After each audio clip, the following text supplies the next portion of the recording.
They're loving it. They play with so much confidence because they're just enjoying their time. And we've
Hello, it's me. Hopefully you can all hear me. I shall... can I do the window capture? Will that work? No, that doesn't really work, does it?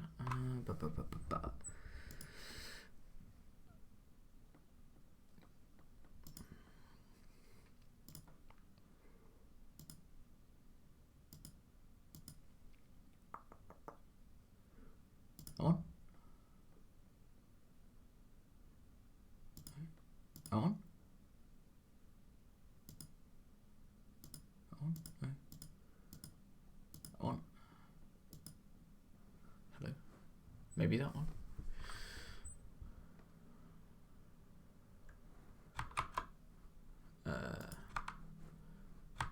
Does that show the PowerPoint? Oh, okay, we'll have to go display capture then. That's fine. That is fine. Right. Get rid of that. Start that. Get rid of that. Okay. Right. Hopefully you can all see the presentation. OBS looks like it should be showing the presentation, so yes, we're all good. Is that all good? Yeah. Right.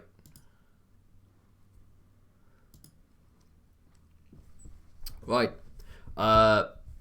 Part 2 of my introduction to Airborne Intercept Radar lecture series. Sorry, it's been a few weeks. Work has been very busy, and when I haven't been working, I've been sleeping. So, yeah. Today we're going to be covering pulse Doppler and tracking. As usual, pop questions in the chat and I'll get around to them at some point. I might not get to them immediately, but I'll get to them at some point. Right. Without further ado, let us proceed.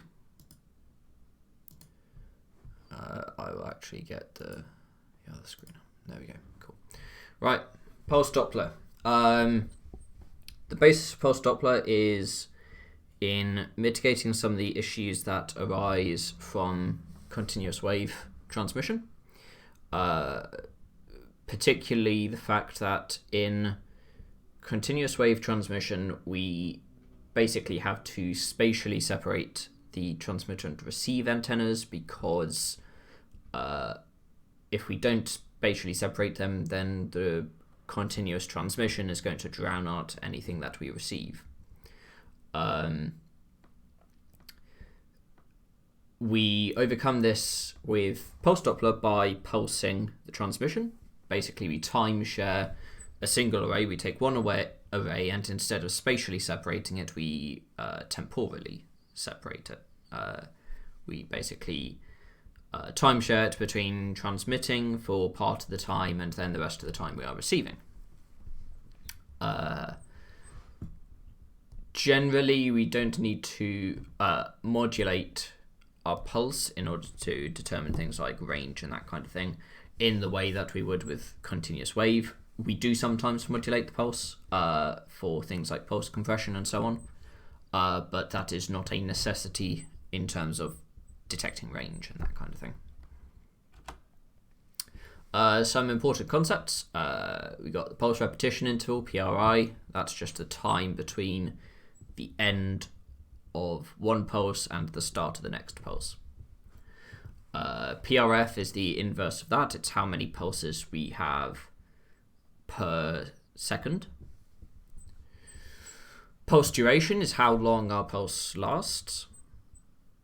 The duty cycle is, we covered this last time as well. That is how long we are, or how much proportion of the time we are transmitting as opposed to receiving. So if we are transmitting for 1 second and then receiving for 2 seconds, that means we got a 33% duty cycle because we are transmitting for 33% of the time.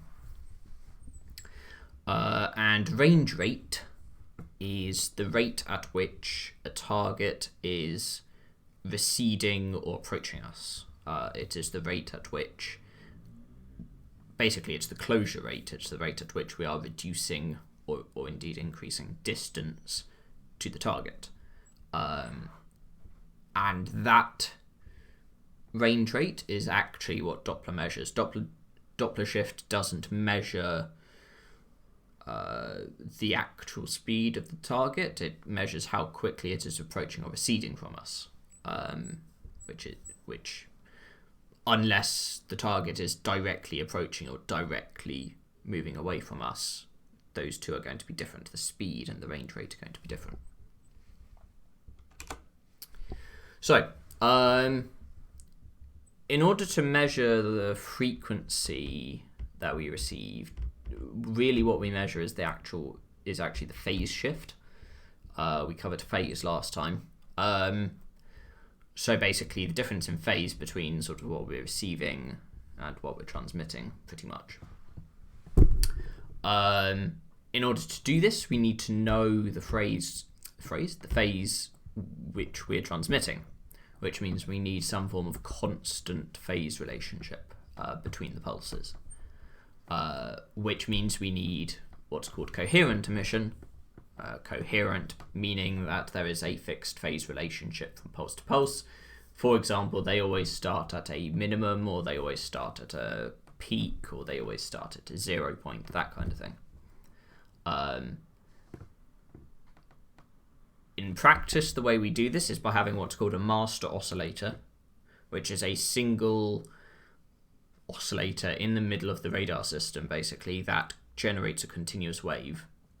And our transmitter will basically slice pulses out of that continuous wave. And as we can see at the top right here, I will get the laser pointer thing out. As we can see here, if this red sine wave is our master oscillation, our transmitter will basically sample a pulse. It will then wait for some pulse repetition interval and then sample again.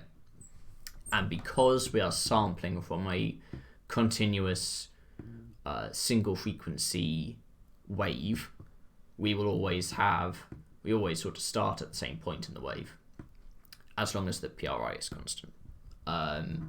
So that gives us a coherent transmission. Coherent transmission also helps with jamming resistance. It's helpful for electronic protection. Right. Range resolution. Naively, our ability to resolve targets in range, so distance, is restricted by the duration of the pulse. We cannot resolve two targets that are closer together than the pulse width, because their returns will basically sort of merge into one another. In a real radar, there is a component which is called a matched filter. That matched filter basically operates on the received wave and helps us separate the real pulse out from the noise. The problem with the matched filter in a naive setup is that it will sort of smear out the pulse. So it gets the pulse back for us, but it also smears it out a bit, which reduces the range resolution. As we can see in the bottom here, this is the pulse we send out. Here are the returns from two targets that are just at the edge of, naive range resolution. Once we have this matched filtering process, however, they completely merge into one another, and we can no longer resolve them as two separate targets.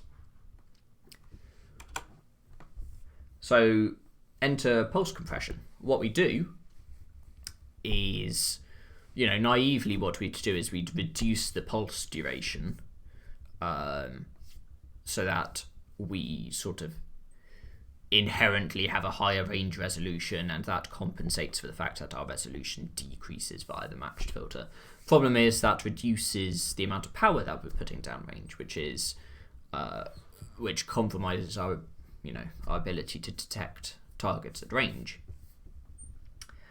A better solution is pulse compression.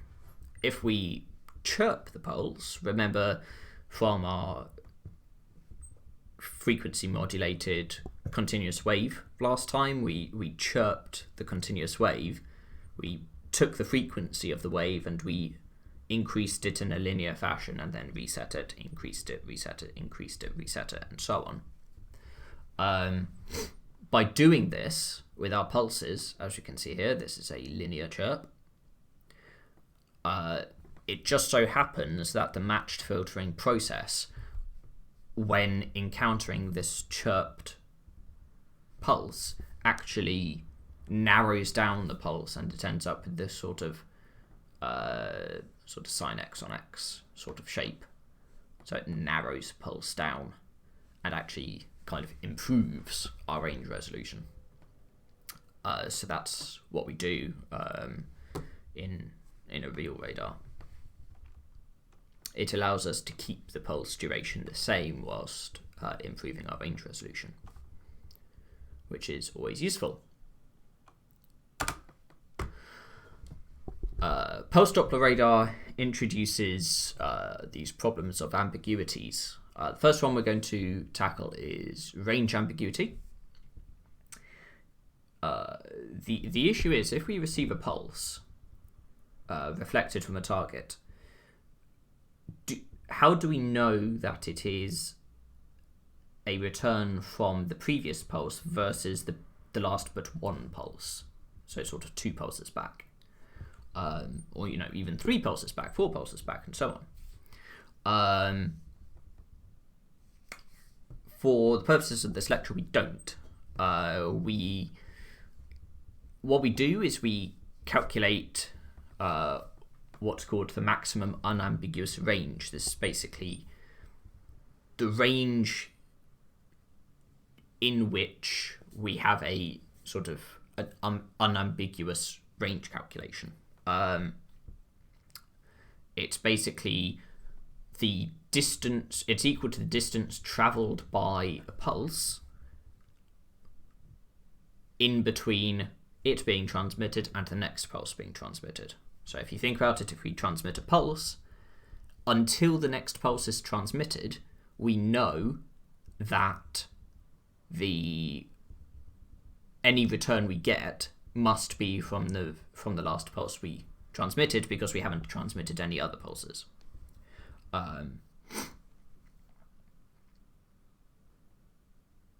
That should be on 2. That should be TRC on 2. But anyway, basically it's related to the pulse repetition interval, the time between repetitions, TR. C being the speed of light, so how fast the pulse is moving. That should be on 2 because it does a round trip. But basically the idea of the range ambiguity is basically the fact that if we get a return, that return could be, if the maximum unambiguous range is, say, 20 miles and the target is at 25 miles, if we get a return from that target, it could either be from the last pulse we sent out, with the target being sort of 5 miles away, or it could be from the last but one pulse we sent out, with the target being 25 miles away. So we don't actually know where that target is in range. We can see that basically increasing the pulse repetition interval, meaning decreasing the PRF, will increase that unambiguous range, because there will be more space between the pulses. This concept of a maximum unambiguous range also causes us to have these sort of range zones, as we call them, which are basically, if we split our entire field of regard, so say we're looking out to 100 miles, anything beyond that we don't really care about. Say we're going up to 100 miles and our maximum unambiguous range is 20 miles. We basically split that 100 miles into 5 zones of range 20 miles. At our receiver, what we basically get is the returns from all 5 of these zones piled on top of each other. So we get all the clutter from all those zones is added on top of each other into a single return. What this means is that at high PRFs, the high PRF means low PRI, which means the range zones are shorter, which means we have more range zones in the same sort of field of regard. What that means is that we end up with a lot, very high clutter level in our sort of merged result, which means at high PRFs it can be difficult to detect a target in amongst that clutter.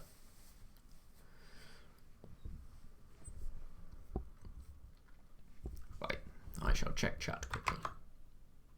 Where be chat? There it is. Okay, we're all good. Right.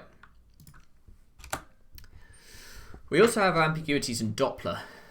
These are fairly similar sort of similar in concept to range ambiguities, but instead they are caused by what we call sidebands. Sidebands are a result, a necessary result of frequency and amplitude modulation, which goes on in the radar. Basically, what they are is repeats of our Doppler spectrum, repeats of our frequency distribution, shifted by a certain amount. That amount is equal to the pulse repetition frequency. So we can see that our sort of I shall draw color yellow. That's possibly a poor color. Green, white. So we can see that our sort of central band is sort of this, and then we see that there are repeats of it to the left and there are repeats to the right, and these repeats are separated by a distance equal to the pulse repetition frequency.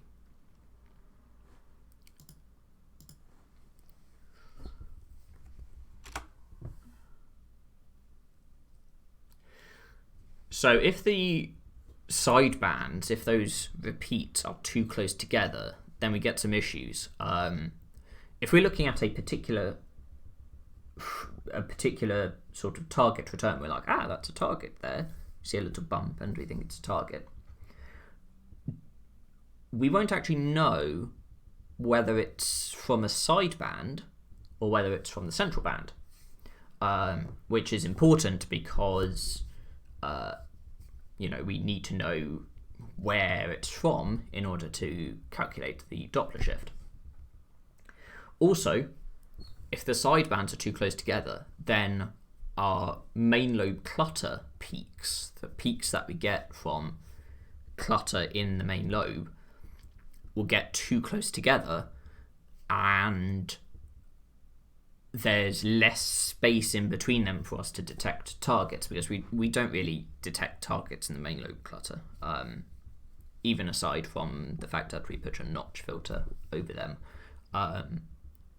The main lobe clutter is generally too big for us to detect a target, which means that in order to detect a target we need space between our main lobe clutter peaks in order for that target to show up. So if the sidebands are closer together, there's less frequency space, as it were, to find a target in. We can fix the sort of the first problem there by PRF switching, by switching PRFs. If we change PRF a bit, that will move the sidebands, and if the thing we're looking at is in a sideband, then it will move as well. But if it was in the central band, then it will stay where it is. And the second problem can be fixed if the target is at a different range than where the main lobe clutter is. So if the main lobe clutter is, say, behind the target, then we can resolve in range rather than in frequency. But that is dependent on sort of the setup we're looking at. These ambiguities lend themselves to categorizing PRF into three broad categories. We have high PRF, where we are unambiguous in Doppler but ambiguous in range. That's useful for high range rate targets, so targets that have a high closure to us, because by having high PRF, we're really spacing those sidebands out, which means a high closure target sitting right out there at the high end of the Doppler spectrum isn't going to end up in the sideband. Whereas if we had a lower PRF, then the target return might end up sort of being drowned out in one of the sidebands. Medium PRF is ambiguous in both range and Doppler to some extent, which sounds bad, but it actually turns out to be quite a good middle ground that is useful for detecting lower range rate targets that high PRF would have trouble with. And then we have a low PRF, where it's ambiguous in Doppler, but unambiguous in range. We don't really use this for air intercept radars, so for sort of fighter radars in the air-to-air role. But it's useful for ground mapping, it's useful for imaging, so things like synthetic aperture radar, which we'll look at next week. Those really benefit from the high range unambiguity that you get from low PRFs. Now, the exact values that high, medium, and low take, that would depend on the actual carrier frequency, so that's the frequency that our radar is actually operating at. So sort of a PRF that is high for X-band might not be high for I-band, for example, because the actual operating frequency affects all of these ambiguities as well. PRF is an absolutely crucial choice in designing any radar. So the choice of what category you want to operate in, and then within those categories exactly what PRF you want to operate at. Most air intercept radars these days also use PRF jitter, where they sort of vary the PRF a bit. We saw earlier that helps with sort of sorting out some of our ambiguities, but also it helps as an electronic protection or EP measure, because it helps mitigate certain kinds of jamming, like gate pull-offs, because it basically makes it more difficult for the jammer to predict when the next pulse is going to come in. Right, making good time actually. Let me know if I'm going too quickly. Where's my thingy? Right. Next. So next we're going to be looking a bit at tracking. Tracking in Doppler, range, and angle. So, range gating. This is how we track in range. When we are tracking a target, in order to track its range, we use what's called a range gate, which nowadays is done digitally. Back in the past, it was done physically, as we'll see in a bit. But basically, we put what we call a gate around where we think the target is in range. So this is our return over time. So time is on the x-axis there. We see the sort of noisy type stuff going on, and then we have the target over here. We put a gate around that, represented by the two green lines, and we ignore everything that's outside that gate. Everything else we ignore.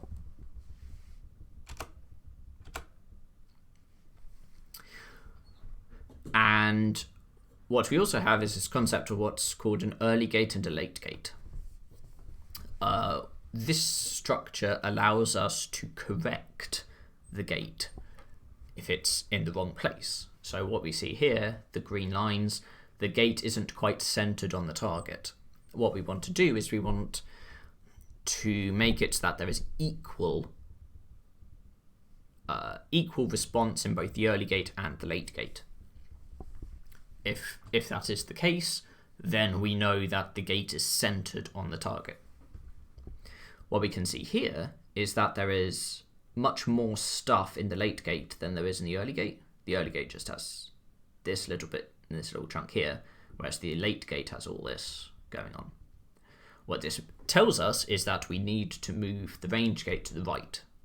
So move the range gate to the right a bit, and eventually we will settle into a scenario where there is equal response in the early gate compared to the late gate, or near enough equal. Obviously, it won't be exactly equal, but that is the goal. And if you watched my Electronic Attack 101 lecture, then you'll know all about this, and you'll know all about how we can pull that gate off and in. For velocity, tracking and velocity, we do basically the same thing, except we use frequency bins. We use a gate that is working in frequency rather than in time or range. Back in the day, these gates used to be physical, literal gates. They used to be like switches, and you'd have, like, say 10 switches, and you'd sort of cycle one switch for a bit, and then you'd cycle the next switch for a bit, and then the next one, and the next one, and the next one, and each switch would correspond to a certain range, because you'd send a pulse out, and for the first, let's say the first second, you'd have the first switch closed, the first gate closed, so that anything that returned within the first second went through that part of the circuit. So you knew that anything that hit the first circuit up there, the first bin, is anywhere between 0 and however much distance, and then you open that gate, close the next gate for the next second, and you know that anything that falls into that bin is between X and Y distance, and so on. Nowadays it's all done digitally. Your returns are all popped into sort of histogram bins, basically, and then you put a gate around the bins that you want to look at.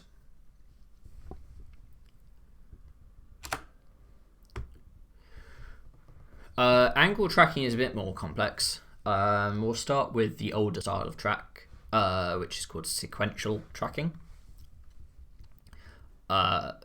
This is the older style, as I say. It's not very good. It's very imprecise, unreliable, not a good idea. But it's simple, so that's what they sort of started out with. The idea is to minimize the variation in return as we scan around a target. So if we think a target's out there, we will scan around it in some way. And if the target is centered right where we're looking, and we sort of scan around it, then the return that we get from the target, theoretically, in a perfect world, shouldn't vary. It should be constant throughout the scan.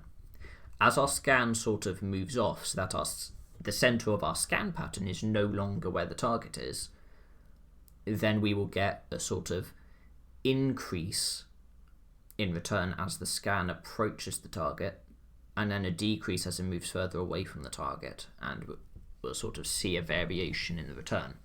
And you'll see some pictures sort of in a moment.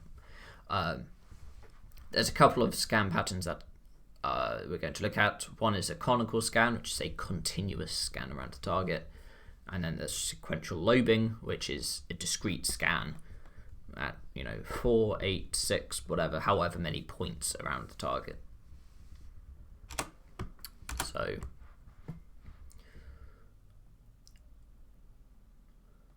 So this is our conical scan. We can see here's the main lobe, and we track that around the target. The target's here.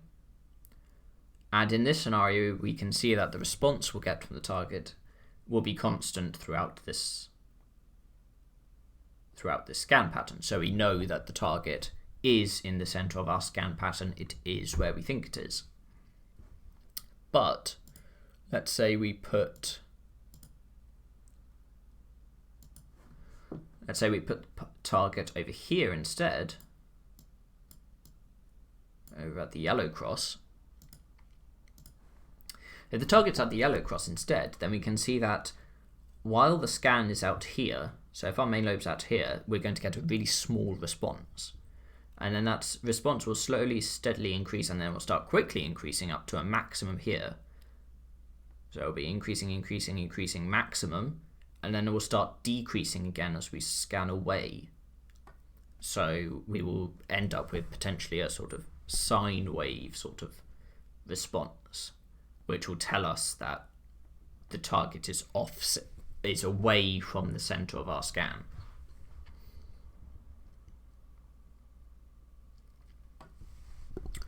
And then sequential lobing is very similar, except we basically shift the scan sort of, instead of continuously tracking it around, we go scan here, scan here, scan here, scan here, scan here, scan here, scan here, scan here, scan here, scan here, scan here. But ultimately it's the same sort of concept. The issue with sequential scans is that because we're basically comparing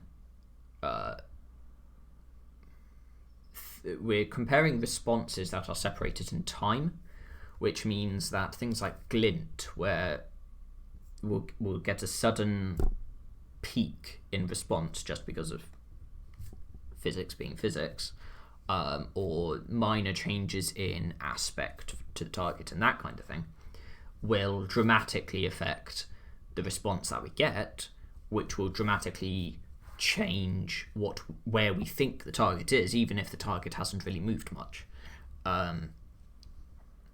So it's due to this sequential nature of the scan, means that, you know, a lot of things can change over the course of that scan, which means it's not particularly reliable as a way of detecting angle. So what we want is monopulse angle tracking, where we get our angle information in a single pulse. One pulse, we get our information, which means that we don't have this issue of comparing values that are, you know, say half a second apart.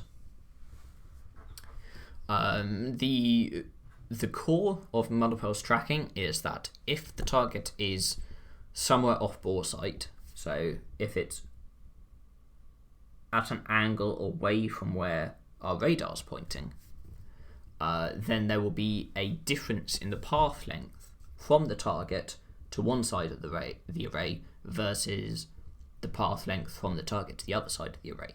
It will be closer to the right side of the array than the left side if it's to the right. If it's to the left, then it will be closer to the left side of the array.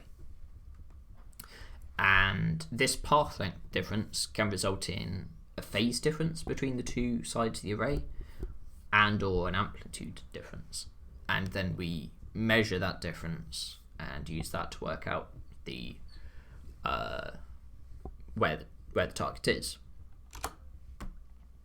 What we do is we split the array in half, or more realistically, we might split it into quadrants, where, you know, we split it into two halves vertically and two halves horizontally.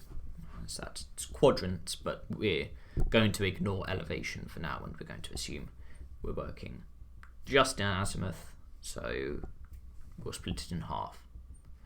So we get effectively two lobe patterns, like that.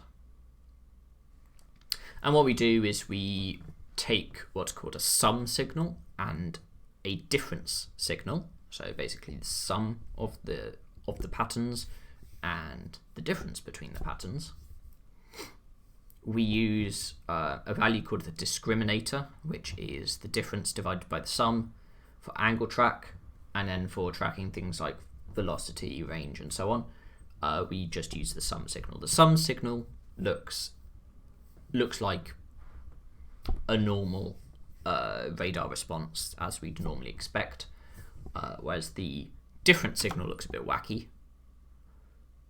It looks like that.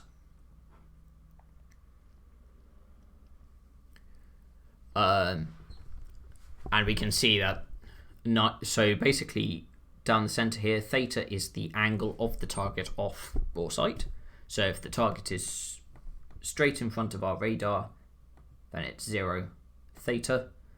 If it's to the right of where our radar's pointing, then it'll be over here. If it's left of where our radar's pointing, then theta will be over here.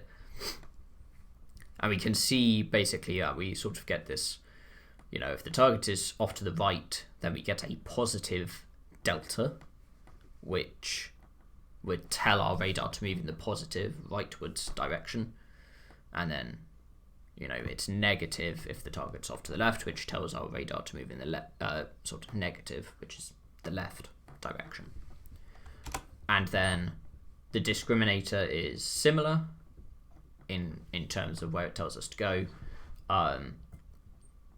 Gets this sort of almost tan theta looking sort of arrangement. And what we see here is there's what's called a steady state. There's this sort of flat part of the response at 0. So what that basically means is that if the target is where the radar's pointing, so if the target is where we think it is in angle, then the radar will sort of settle in that area. And then as the target moves away from boresight, we start getting an actual response from the discriminator. Cool. And finally, we're going to have a quick look at TWS. This is track while scan. Basically, what this does is it will automatically correlate returns between successive scans. So from one scan to the next, it will try to correlate the returns it gets. So if we get 3 returns on the first scan, and then on the second scan we get, say, 2 returns, it will try to go, okay, do any of these 2 returns on the second scan correlate to any of the 3 returns on the first scan? What it does is it will basically it will start to predict what the targets are doing, and then we'll set up range gates, velocity gates, and so on based on the predicted parameters of the targets. And those predictions get better, as you might expect, as we track these targets for longer. An example of how it might do this is using Kalman filters, but that's an implementation then that we don't really need to worry about. If a return doesn't fall into any of these predictions, into any of these predicted gates, then we classify that as a new contact. Mechanically scanned radars, so sort of traditional radars that are on a physical mechanical gimbal, can only track a certain number of targets at once in this mode. Electronically scanned arrays also the same, but M-scan radars are more limited in terms of they are limited in how long it takes them to scan, which limits how quickly they can get updates and therefore how good their predictions can be and so on. Also, the tracks that you generate on TWS are not going to necessarily be of what we call weapon quality. In order to fire a weapon, you will need a certain amount of information, and it is possible. It is for certain weapons. It is likely that a track while scan track is not going to be good enough to allow that weapon to guide. I have to be mildly careful about how I phrase that. Because it just won't have precise enough information for it to track properly. And that's why a lot of weapons will only be able to guide on what's called a single target track, which is where we track a single target, one target. Because we're tracking that one target, we can get a lot more precise about the data that we're getting from it, which can therefore make the track of weapon quality. Some weapons don't have this limitation, but some do. Right, we really whizzed through that a lot quicker than I expected. Maybe I went too quickly, but we'll see. If you have any questions, let me know in the chat. Next week, and it will be next week this time, because after that, I'm visiting family for Christmas. So it's going to be next week. Same time, same place. Next week, we're going to be looking at phased arrays, also known as electronically steered arrays, LPI, LPD, and then some current trends like quantum radars, multi-static radars, over the horizon radars, that kind of thing, which should be quite fun. Right, questions inside the chat. Can you get phase ambiguities in Soul Cycler? Yes, yeah, you could. Yes, if the path difference corresponds to an integer multiple of the wavelength, then yes, you will get phase ambiguities. But you will probably not get amplitude ambiguity. So if you can detect the difference in amplitude between the two of them, then you might be onto a winner in that case. So theoretically, it would be possible to have a monopulse radar that tracks both via amplitude and phase, and if a target is just off to the right or left, then it tracks using phase difference, and then if the phase is ambiguous, then it will try an amplitude, for example. That's theoretically possible.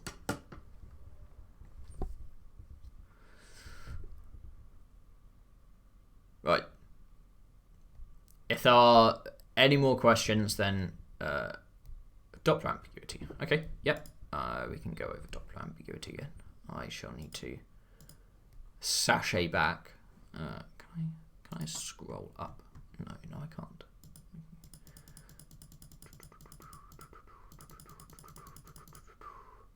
Right. Is there anything specific that you want to go over, Chris? Or just generally the whole thing? Because we can do the whole thing, but if you want me to, focus on a particular thing, then let me know. All right, we'll go through it as a whole. So basically, when we modulate our wave, which is something that we need to do in order to get the radar to operate in the way that it has to, it will generate in the frequency spectrum. So sort of what we get as a return once. Let me rephrase this. The return that we get right at the array, so we got the radar array, what we initially receive before anything else is sort of this central band here, just this bit between the white lines here.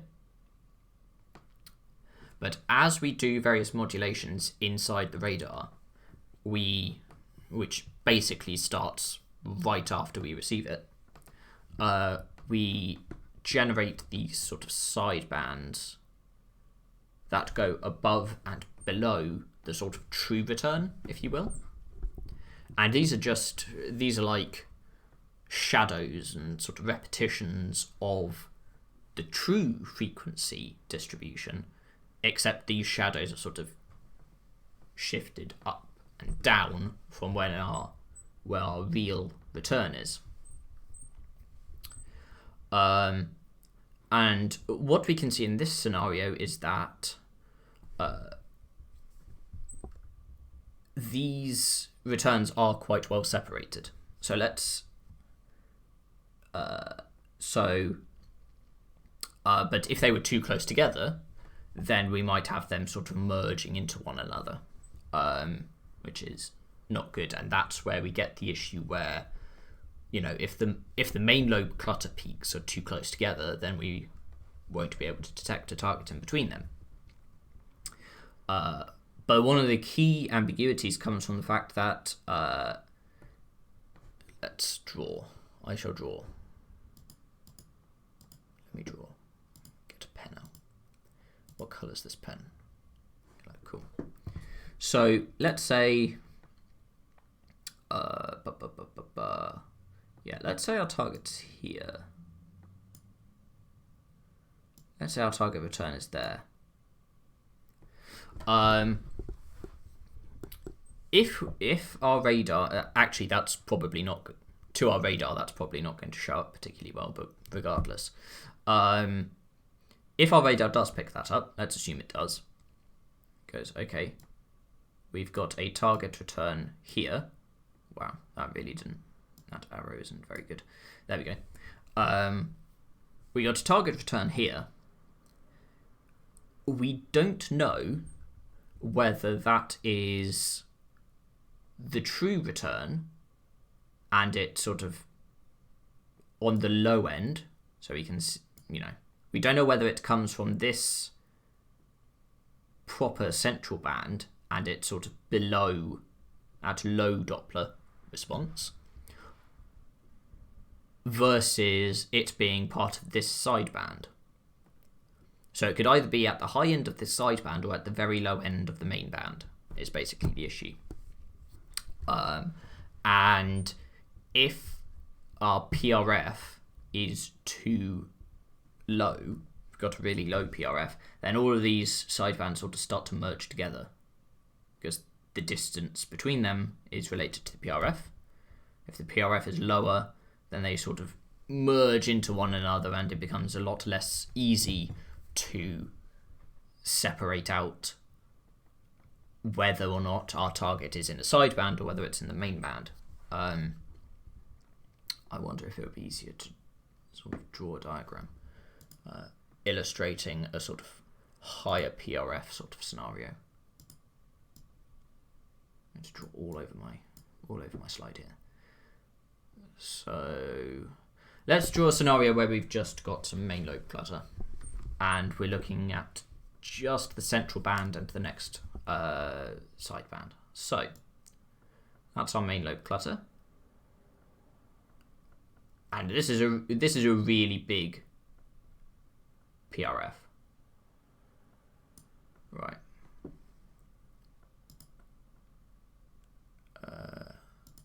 Black sharp better in this.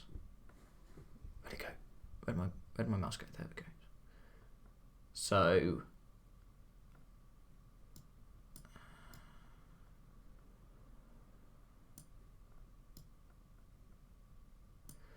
that's our central band here, which means that basically with such a high PRF, so remember that there is going to be our PRF.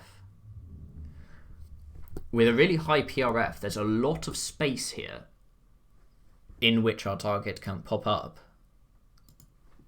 So if our target pops up sort of here, first of all, it's going to be really obvious.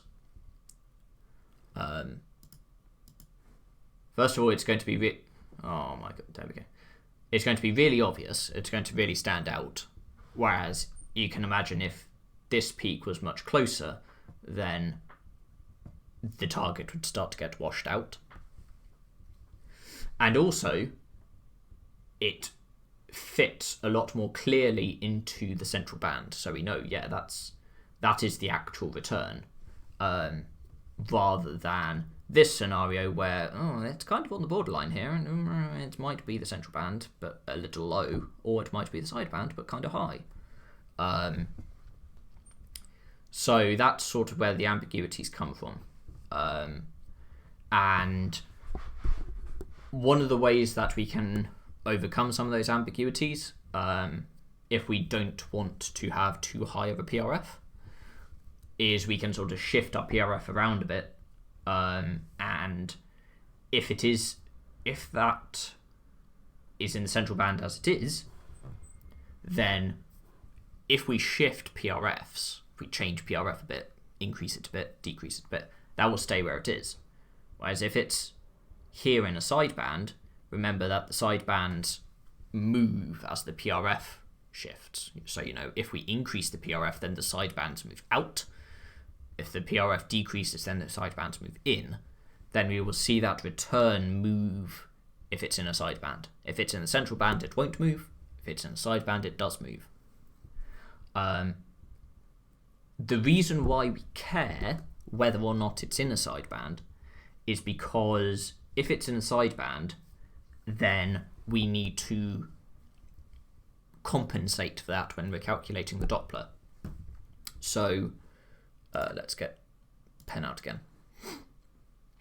So we can see that, say this is 0 Doppler, let's say 0 Doppler here, then we can see that if a target popped up over here, then technically that target is at 0 Doppler as well, even though it's appearing at, a frequency f. Yes, that's an f. That's how I draw my f's. It's at a frequency f, but because we know it's in a sideband, we actually have to compensate and go, okay, take that frequency, subtract the PRF, and we get the actual Doppler. So we need to know which sideband it's in, because there aren't just these two sidebands. They repeat.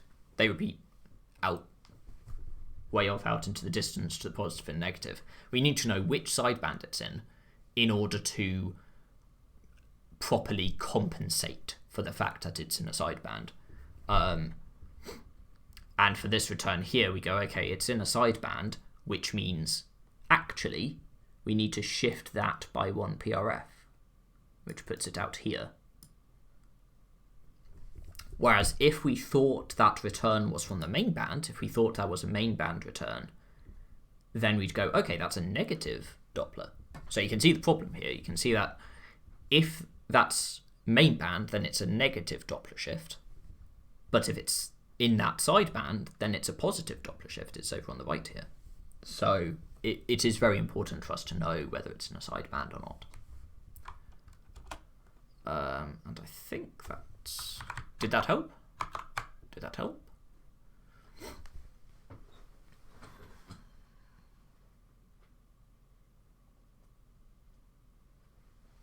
Ah, yes.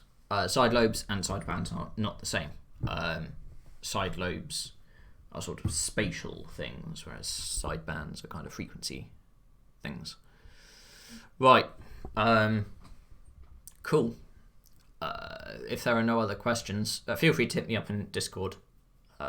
You know who I am. This will be going up on YouTube as well, so you can put questions in the YouTube comments if you don't know who I am on Discord. So you can also do that. It will probably be going up tonight through the magic of Twitch. All I have to do is click a couple of buttons and it will be exported from Twitch to YouTube. So it should be up. It should be up by tomorrow morning.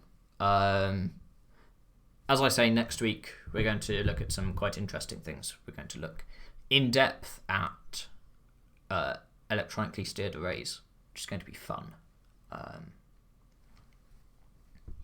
And we're going to look at some other emerging trends which are interesting, but also, we always need to be careful about those and how we discuss them. So yes, that's it. Thank you for coming. Thank you for watching. I will see you next week, same time, same place, next Saturday, 8 o'clock GMT, here on my Twitch. Thank you. Goodbye. Bye. Goodbye.